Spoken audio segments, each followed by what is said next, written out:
Hello everyone, this is Anjali and welcome back to my YouTube channel storyteller Anu. तो सबसे पहले तो thank you so much. जो audiobook मैंने अपने चैनल पे शेयर किया हुआ था नॉवेल हौसलों का सफ़र का, उसमें आप लोगों ने बहुत प्यारे प्यारे कमेंट्स किए एंड मुझे बहुत ज़्यादा अच्छा लगा। सो आप लोग बस ऐसे ही अपना प्यार बनाए रखिए और मैं ऐसे ही आप लोगों की डिमांड्स पूरी करती रहूंगी और अपने चैनल पे नए नए एक्सपेरिमेंट्स भी करती रहूंगी और अपने चैनल पे नया नया कंटेंट लेकर भी आपके सामने आती रहूंगी। तो चलिए बिना देरी के शुरू करते हैं आज की वीडियो को। काफी टाइम से मेरा मन था कि मैं कुछ मिस्टीरियस या कोई फैंटेसी नॉवेल पढूं और उसका रिव्यू भी आप लोगों के साथ शेयर करूं। एंड देन मैंने हिंदी के बेस्ट फैंटेसी नॉवेल्स को ढूंढना स्टार्ट कर दिया and finally I got this Chandrakanta, written by Devkinandan Khatri. तिलिस्मी रहस्यों और अय्यारियों से परिपूर्ण रोचक और रोमांचक प्रेम कथा। Basically this is the love story of Chandrakanta and Kunwar Virendra Singh. So without further delay, let's get start the video.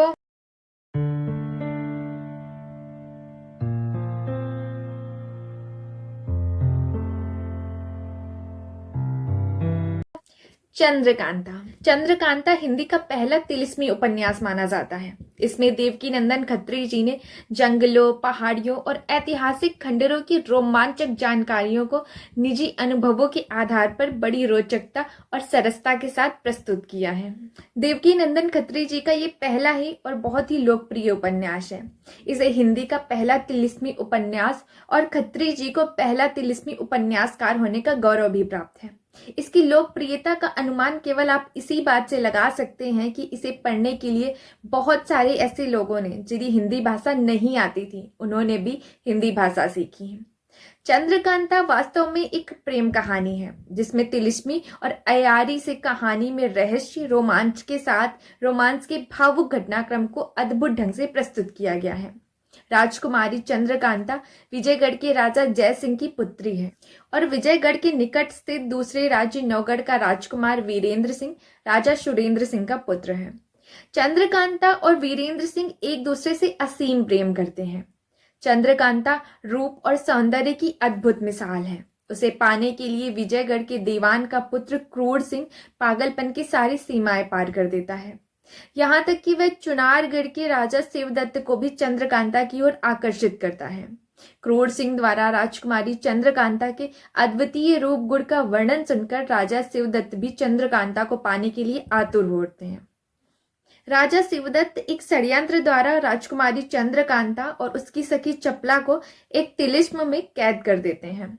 Virendra Singh की दशा का वर्णन करते हुए देवकीनंदन खत्री जी एक स्थान पर लिखते हैं, राजकुमारी चंद्रकांता और वीरेंद्र सिंह एक दूसरे को असीम प्रेम करते हैं। जब चंद्रकांता उस तिलिस्म में कैद हो जाती है तो राजकुमार वीरेंद्र सिंह उसे छुड़ाने के लिए प्राणपण से प्रयास करने लगते हैं। इसके लिए तिलिस्म को तोड़ा जाना था, लेकिन तिलिस्म को तोड़ा जाना क्या इतना आसान था? इसी समय की वीरेंद्र सिंह की मनोदशा का वर्णन करते हुए देवकीनंदन खत्री जी ने कहा है, चंद्रकांता को देखते ही फिर वही मोहब्बत की बला सिर पर सवार हो गई।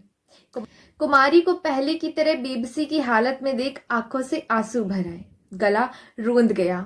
कुछ शर्मा कर सामने से हट एक पेड़ की आड़ में खड़े होकर मन में सोचने लगे, हाय अब कौन मुंह लेकर कुमारी चंद्रकांता के सामने जाऊं और उससे क्या बातचीत करूं। पूछने पर क्या यह कह सकूंगा कि तुम्हें छुड़ाने के लिए तिलिस्म तोड़ने गए थे, लेकिन अभी तक वह नहीं टूटा है। मुझसे तो यह बात कही भी नहीं जाएगी। वीरेंद्र सिंह की दशा का वर्णन करते हुए देवकीनंदन खत्री जी ने एक स्थान पर लिखा है, हाय चंद्रकांता कहाँ होगी। इतना कहकर वीरेंद्र सिंह एक लंबी सांस लेकर एकटक उस तस्वीर की तरफ देखने लगे। ऊपर की तरफ कहीं से पाजेब की छन्न सी आवाज आई, जिसे सुनते ही कुमार चौंक पड़े। ऊपर की तरफ कई छोटी छोटी खिड़कियां थीं जो सबकी सब बंद थी। यह आवाज कहाँ से आई? इस घर में कौन औरत है? इतनी देर तक तो कुमार अपने पूरे होशो हवास में ना थे, मगर अब चौंके और सोचने लगे, हाय मैं इस जगह में कैसे आ गया? कौन उठा लाया? मेरे साथ बड़ी नेकी की है जो मेरी प्यारी चंद्रकांता की तस्वीर मुझे दिखा दी, मगर कहीं ऐसा ना हो कि ये बातें मैं स्वप्न में देखता हूँ। जरूर यह कोई स्वप्न है। चलो फिर से उसी पलंग पर सो जाता हूँ। चंद्रकांता में अंततः शत्रुओं के सभी षड्यंत्र विफल होते हैं और प्रेम की ही जीत होती है, किंतु अयारों के बुद्धि कौशल और तिलिस्म के अद्भुत चमत्कार कदम कदम पर आश्चर्यचकित कर देते हैं। इस उपन्यास का आकर्षण है तिलिस्मी और अयारी की अनेक चमत्कार जो पाठक को विस्मित तो करते ही हैं, बल्कि रहस्य निर्मित करते हुए उपन्यास को रोचकता भी प्रदान करते हैं। क्रूर सिंह के षड्यंत्र एवं कुंवर वीरेंद्र सिंह के पराक्रम का वर्णन अत्यधिक रोचक बन जाता है। लेखक अपने इस उपन्यास में न केवल तिलिस्म का बहुत ही सुंदर वर्णन करता है, बल्कि उपन्यास की प्रस्तावना में उसकी सच्चाई के बारे में भी बताता है कि कैसे तिलिस्म कोई झूठी कहानी नहीं है केवल, लेकिन वक्त के साथ साथ लेखक तिलिस्म को जादू के रूप में जोड़कर लिखने लग गए। हकीकत में तिलिस्म जादू जैसा दिख सकता है, लेकिन उसमें जादू नहीं हुआ करता था। देवकीनंदन खत्री जी ने इस उपन्यास में रहस्य और रोमांच के साथ साथ तिलिस्म के बारे में भी सस्पेंस में इस उपन्यास को विलक्षण और एक मील का पत्थर बना दिया है।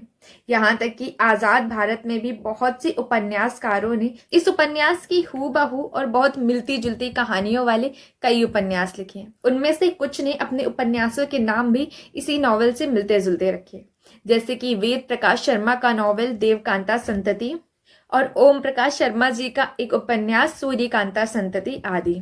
सो बेसिकली मुझे ये उपन्यास काफी अच्छा लगा। इसमें चंद्रकांता और वीरेंद्र सिंह के साथ साथ तेज सिंह और चपला की लव स्टोरी को भी दिखाया गया है। सो अगर आप कोई फैंटेसी लव स्टोरी या कुछ मिस्टीरियस पढ़ना चाहते हैं तो आप इसे ज़रूर पढ़ें। ये बहुत ही अच्छा उपन्यास है और इसकी भाषा भी काफ़ी सरल है। अगर आप न्यू रीडर हैं तो भी इसे पढ़ सकते हैं, तो आप इसे ज़रूर पढ़ें और ये बहुत ही अच्छी उपन्यास है, इसे ज़रूर एंजॉय करें। एंड वन मोर थिंग, जो आप लोग मुझे मेल के थ्रू बुक्स भेजते हैं रिव्यू के लिए, सो उसके लिए मैं यही कहूँगी कि सबसे पहले तो थैंक यू सो मच कि आप लोगों ने मेरे ऊपर इतना ट्रस्ट दिखाया और मुझे इस तरह से शेयर किया कि मैं उसका रिव्यू शेयर करूं। सो कपिल तिवारी जी, थैंक यू। मैं आपका मेल मैंने पढ़ा हुआ है और मैं जल्दी ही आपकी ये जो नॉवेल है शब्दों का सफ़र, इसका रिव्यू भी शेयर करूंगी। बट मुझे थोड़ा सा समय दीजिए आप, मैं इसका रिव्यू जल्दी ही अपने चैनल पे शेयर करूंगी। So thank you so much, आप लोग इतना सपोर्ट कर रहे हैं, मुझे बहुत अच्छा लग रहा है।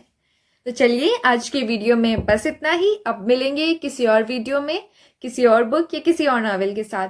तब तक यूं ही हंसते रहिए, मुस्कुराते रहिए और पढ़ते रहिए।